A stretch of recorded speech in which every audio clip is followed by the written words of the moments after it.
لوگ سڑکوں پر بڑے بڑے ڈی جے لے کر کے نکلتے ہیں، جوان جوان لڑکیاں سج سور کر کے نکلتی ہیں، نوجوان لڑکے بھی ٹوپی لگا لگا کر کے نکلتے ہیں، جھوم جھوم کر کے نبی کی نعتیں پڑھتے ہیں، اور یہ سمجھ کر کے یہ کام کیا جاتا ہے کہ ہم نبی سے بہت پیار کرنے والے اور نبی سے بہت محبت کرنے والے ہیں۔ یاد رکھو میرے پیارے ساتھیوں، ہم نبی سے جتنا بھی محبت کا دعویٰ کر لے، ہم ابو بکر سے زیادہ تو نبی سے پیار نہیں کرتے، ہم عمر سے زیادہ تو نبی سے پیار نہیں کرتے، عثمان سے زیادہ تو نبی سے محبت نہیں کرتے، ہم علی سے زیادہ تو نبی سے محبت نہیں کر سکتے، ہم صحابہ سے بڑھ کر کے نبی سے پیار نہیں کر سکتے۔ جب صحابہ نے نہ کوئی جلوس نکالا ہے، نہ کوئی جشن منایا ہے، ہر سال ربیع الاول آتا رہا، 12 تاریخ آتی رہی، جب صحابہ نے کوئی جشن نہیں منایا، اس کا مطلب کہ یہ جو دین سمجھ کر کے آپ 12 ربیع الاول کو منا رہے ہیں، یہ میڈ ان انڈیا ہے، یہ دین میڈ بائی رسول نہیں ہے، میڈ بائی اللہ نہیں ہے، یہ میڈ بائی ہیومن ہے، یہ آپ کے ذریعے بنایا گیا دین ہے، اور جو انسانوں کے ذریعے بنایا گیا دین ہو، وہ دین شریعت کے اندر وہ آتھینٹک نہیں ہے، اور شریعت میں اس عمل کو نیک نہیں مانا گیا ہے۔ اسی لیے اللہ فرماتا ہے جس کو اللہ سے ملاقات کرنا ہے فَلْيَعْمَلْ عَمَلًا صَالِحًا، تو وہ جو بھی عمل کرے نیک عمل کرے۔ ایک بات بولوں، اللہ تعالیٰ کے ہاں کوانٹیٹی نہیں دیکھی جائے گی، اللہ کیا کوالٹی دیکھی جائے گی۔ کتنا عمل کر کے آئے ہو، اللہ کیا یہ نہیں دیکھا جائے گا، کیا عمل کر کے آئے ہو، اللہ کیا یہ دیکھا جائے گا۔ بہت نماز پڑھ کے آئے لیکن سنت کے خلاف پڑھ کے چلے آئے۔ ابھی آپ بنگلہ دیش کا ایک ویڈیو شاید آپ نے دیکھا ہوگا، ایک مولوی صاحب مائک پر بیٹھے اور اللہ اللہ اللہ کر رہے ہیں، پبلک جھوم رہی ہے، اس کو بھی دین سمجھ کے کیا جا رہا ہے، اس کو بھی شریعت سمجھ کر کے کیا جا رہا ہے۔ یاد رکھو میرے پیارے ساتھیوں، آپ کے عمل کی کوانٹیٹی اللہ تعالیٰ کیا نہیں دیکھی جائے گی، آپ کے عمل کی کوالٹی دیکھی جائے گی۔ اسی لیے اللہ تعالیٰ قرآن کے 29ویں پارے میں فرماتا ہے الذی خلق الموت والحیات لیبلوکم ایکم احسن عملا، اللہ نے موت کو پیدا کیا، اللہ نے زندگی کو پیدا کیا تاکہ اللہ تمہارا امتحان لے کہ کون بہتر عمل کرتا ہے، کون اچھا عمل کرتا ہے۔ اللہ نے یہ نہیں کہ کون زیادہ عمل کرتا ہے، اللہ نے کہا ہم آزمانا چاہتے کہ کون اچھا عمل کرتا ہے۔ تو یہ پہلی کنڈیشن ہے، اللہ کیا کامیاب ہونا ہے تو پہلی کنڈیشن کیا ہے، آپ عمل کرو، کون سا عمل، نیک عمل کرو، عمل صالح کرو، جس کو شریعت نے عمل صالح کہا ہے۔ اور دوسرا کام کیا کرنا ہے، وَلَا يُشْرِكْ بِعِبَادَةِ رَبِّهِ أَحَدًا، اور اپنے رب کی عبادت میں کسی کو شریک نہ کرنا، کبھی شرک مت کرنا۔ علامہ ابن تیمیہ کہتے ہیں اس آیت میں اللہ نے 2 سوالوں کا جواب دیا ہے، عبادت کس کی، عبادت صرف اللہ کی، اور عبادت کیسی، عبادت رسول کے جیسی۔ اور غور کرو تو پورے اسلام کا خلاصہ، پورے دین کا خلاصہ اور پوری شریعت کا خلاصہ یہی 2 سوالوں کے جواب میں ہے، عبادت کس کی، عبادت صرف اللہ کی، اور عبادت کیسی، عبادت رسول کے جیسی۔ اور ہم جو کلمہ پڑھتے ہیں، اسلام میں داخل ہونے کا جو پاسپورٹ اور ویزا ہے، آپ انڈیا سے عمرہ کرنے جانا چاہتے ہیں، پاسپورٹ کا ریڈی ہونا ضروری ہے۔ آپ اگر سعودی عرب میں گھسنا چاہتے ہیں تو سعودی عرب کا عمرہ کا ویزا آپ کے پاس ہونا ضروری ہے، یا وزٹ ویزا ہونا ضروری ہے۔ شریعت میں، اسلام میں آپ آنا چاہتے ہیں، آپ مسلمان ہونا چاہتے ہیں، اسلام کا پاسپورٹ کیا ہے، اسلام کا ویزا کیا ہے، اشہد ان لا الہ الا اللہ واشہد ان محمدًا عبدہ ورسولہ، میں گواہی دیتا ہوں اللہ کے سوا کوئی عبادت کے لائق نہیں، اور میں گواہی دیتا ہوں کہ محمد صلی اللہ علیہ وسلم اللہ کے بندے اور رسول ہیں۔ یہی تو ہے ہمارا پاسپورٹ، یہی تو ہے جنت کا پاسپورٹ، یہی تو ہے اسلام کا پاسپورٹ۔ اور اس میں 2 چیزیں ہیں، میں اللہ کے سوا کوئی معبود نہیں، اس کی گواہی دیتا ہوں۔ یہ پہلے سوال کا جواب، عبادت کس کی، عبادت صرف اللہ کی۔ اور دوسری گواہی کیا دیتے ہیں، وَأَشْهَدُ أَنَّ مُحَمَّدًا عَبْدُهُ وَرَسُولُهُ، اور میں گواہی دیتا ہوں کہ محمد صلی اللہ علیہ وسلم اللہ کے بندے اور اللہ کے رسول ہیں۔ او براری والو، او سیما پور والو، بڑے افسوس کے ساتھ کہنا پڑتا ہے، آپ نے نبی کا کلمہ تو پڑھا ہے، اشہد ان محمد رسول اللہ کا کلمہ تو ہم اور آپ پڑھتے ہیں، مگر افسوس کی بات ہے زندگی کے بہت سارے معاملات ایسے ہوتے ہیں جہاں ہم نبی کے طریقے کو اپنانے کو تیار نہیں ہیں. ابھی ایک بھائی مجھ کو ملے کلیا چک کے رہنے والے, آپ کے اس علاقے میں اکثر آنا جانا ان کا ہوتا ہے. انہوں نے بتایا مولانا ذرا اس پر بھی آپ بولیے گا, آج سیما پور کے اس علاقے میں اس بستی میں آج بھی لمبا چوڑا جہیز لیا جاتا ہے, تلک لیا جاتا ہے. او مسلمان, تو غریب بیٹی کے باپ سے بھی جہیز کی ڈیمانڈ کر رہا ہے, وہ بیچارہ بینک سے لون لے کر کے تجھ کو جہیز دے رہا ہے, تیری ڈیمانڈ پوری کر رہا ہے, اور تو بڑا سینہ چوڑا کر کے کہتا ہے میں تو اہل حدیث ہوں, میں تو قرآن و حدیث پر چلنے والا ہوں, میں تو اہل حدیث علماء کی تقریریں سنتا ہوں. ارے تو کیسا مسلمان ہے, تو کیسا اہل حدیث ہے, تو کیسا قرآن و حدیث پر چلنے والا ہے؟ کیا تو نے قرآن کی آیت نہیں پڑھی, لقد کان لکم فی رسول اللہ اسوۃ حسنہ؟ اے مسلمانوں, تمہارے رسول تمہارے لیے نمونہ ہے, اور جب نبی نمونہ ہے تو جس طریقے سے نماز کے لیے نبی نمونہ ہے, روزہ میں نبی نمونہ ہے, حج میں نبی نمونہ ہے, زکوٰۃ میں نبی نمونہ ہے, اسی طریقے سے میرے پیارے بھائیو شادی بیاہ میں بھی نبی نمونہ ہے. نبی نے تو نو بیویوں کو اکٹھے رکھا نا, نبی نے تو 4 بیٹیوں کی شادی کی نا. مجھے کوئی ایک دلیل لا کے دے دو کہ نبی سے کسی بیٹی کی شادی کے ٹائم نبی سے ڈیمانڈ کی گئی ہو, یا نبی نے اپنی کسی شادی کے ٹائم ڈیمانڈ کی ہو.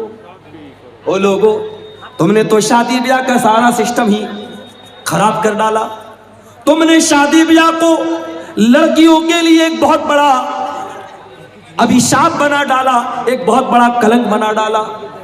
جس کے گھر میں 4 بیٹی ہو جائے وہ بیچارہ تو آدھا تو ایسے ہی بیمار ہو جاتا ہے کہ 4 بیٹیوں کی شادی کرنا ہے. جس گھر میں 4 جوان بیٹیاں ہو اور باپ بیچارہ مزدور ہو تو باپ بیچارہ روزانہ اسی غم میں جیتا ہے کہ 4 جوان بیٹیوں کی شادی کیسے کروں گا.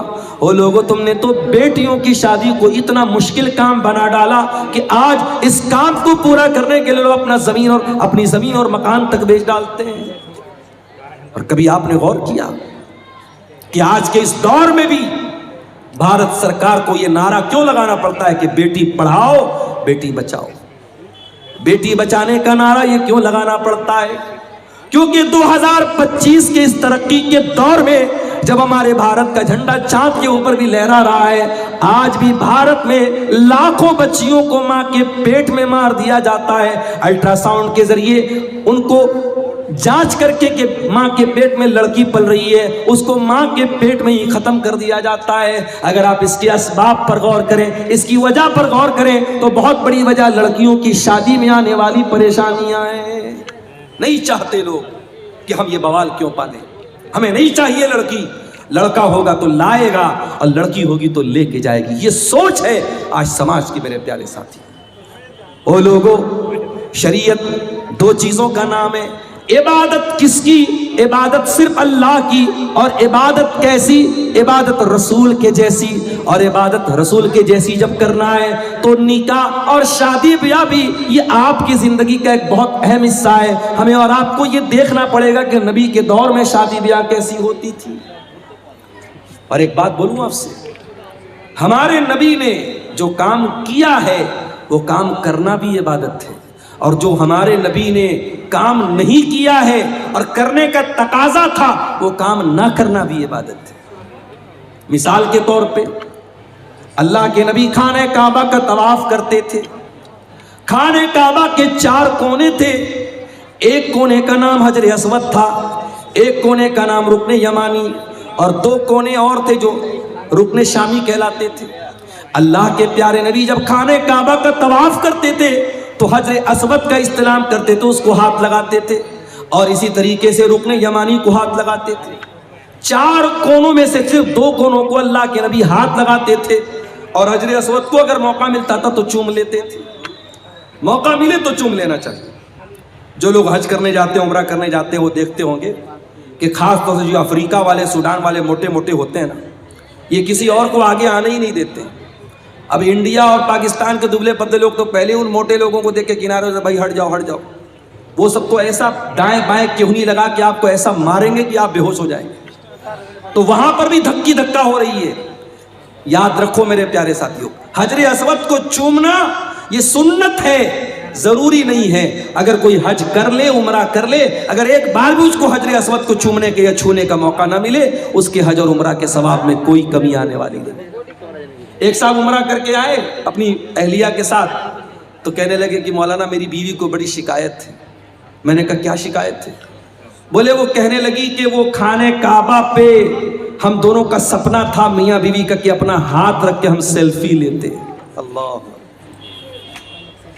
اب خانے کعبہ کے پاس بھی یہ نوٹنکی ہو رہی ہے، وہاں پر بھی میاں بیوی دونوں اپنا ہاتھ رکھ کے فوٹو لے رہے ہیں اور پھر اس کو ڈی پی بنایا جاتا ہے کہ یہ ہم نے یہ کام بہت بڑا کام کر دیا۔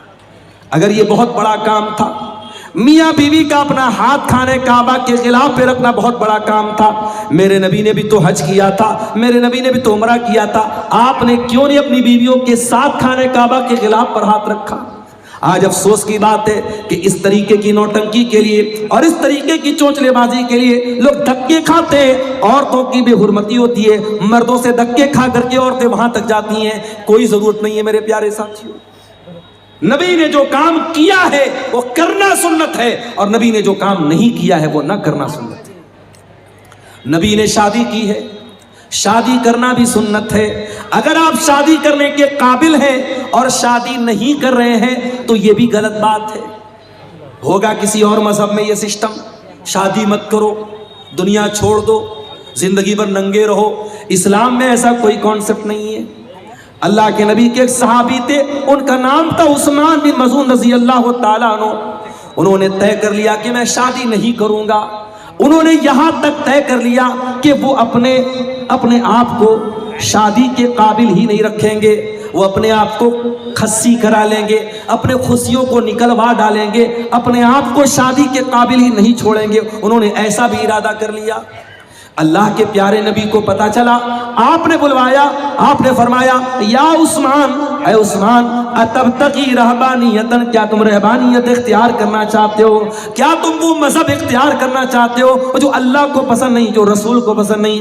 اے عثمان کان کھول کر کے سن لو، میں اللہ کا رسول ہوں، میں نماز بھی پڑھتا ہوں اور میں رات کو آرام بھی کرتا ہوں، میں روزہ بھی رکھتا ہوں اور میں کبھی کبھی گیپنگ بھی دیتا ہوں، میں کنٹینیو روزہ نہیں رکھتا ہوں یعنی نفل روزہ، اور میں نے نکاح بھی کیا ہے، میں نے شادی بھی کی ہے اور یہی میرا طریقہ ہے، اور جو میرے طریقے سے ہٹ جائے اس کا مجھ سے کوئی تعلق نہیں ہے۔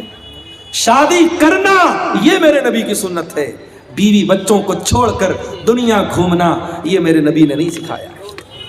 آپ دنیا کا حق ادا کر ہی نہیں سکتے جب تک آپ اپنی بیوی کا حق ادا نہ کریں، اپنے بچوں کا حق ادا نہ کریں۔ اس لیے میرے پیارے ساتھیوں، یہ دو اصول یاد رکھنا، عبادت کس کی؟ عبادت صرف اللہ کی، اور عبادت کیسی؟ عبادت رسول کے جیسی۔